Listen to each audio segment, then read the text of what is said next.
संवाद की इस भाषा का इस्तेमाल करते हुए तीनों कृषि कानून को वापस लेकर के जो ऐतिहासिक कार्य किया है, मैं इसके लिए उनके इस कदम का हृदय से स्वागत और अभिनंदन करता हूं। यद्यपि शुरू से ही इस संबंध में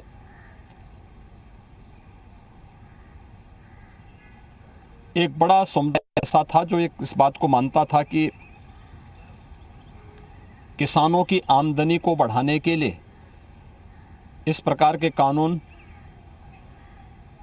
महत्वपूर्ण भूमिका का निर्वहन कर सकते हैं।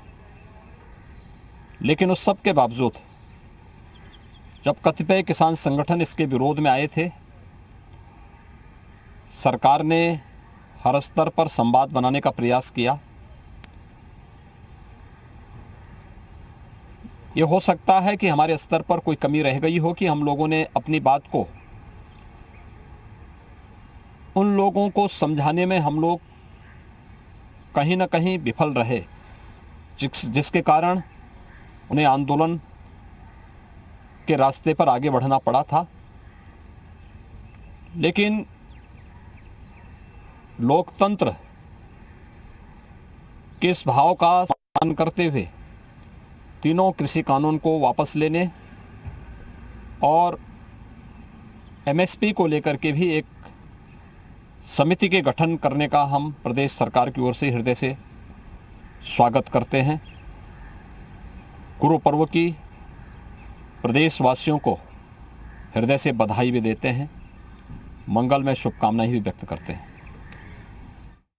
तो मुख्यमंत्री योगी आदित्यनाथ को आप सुन रहे थे, जिन्होंने प्रधानमंत्री नरेंद्र मोदी का आभार जाहिर किया। उन्होंने कहा कि कहीं ना कहीं कुछ कमियां रह गई थी और जिस वजह से हम कुछ लोगों को नहीं समझा पाए। एमएसपी को लेकर भी कमेटी का गठन करने का फैसला लिया गया है और संवाद के जरिए ही हम इस समस्या का हल निकालने की कोशिश करेंगे। लेकिन लोकतंत्र की आवाज को सुना गया है और इसी वजह से यह फैसला लिया गया।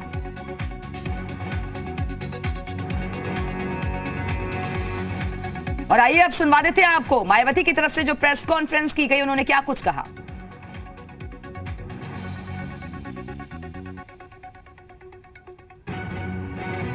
तो मायावती का रिएक्शन भी आपको सुनवाएंगे। और इस बीच बड़ी खबर आपको बता दें, लोकतंत्र में किसी की आवाज अनसुनी नहीं होती, कहा गया है सीएम योगी की तरफ से।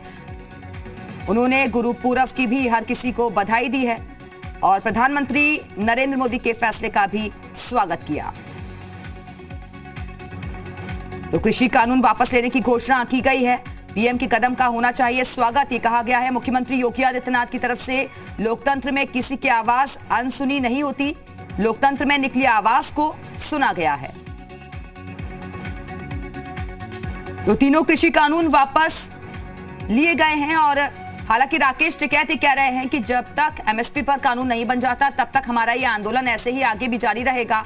उन्होंने कहा है कि संसद में ये कानून वापस होने चाहिए और 29 नवंबर से संसद का सत्र भी शुरू होने जा रहा है। आपको बता दें कि तकरीबन 14 महीने का वक्त बीत चुका है और अभी तक किसान अपनी मांगों पर डटे हुए थे।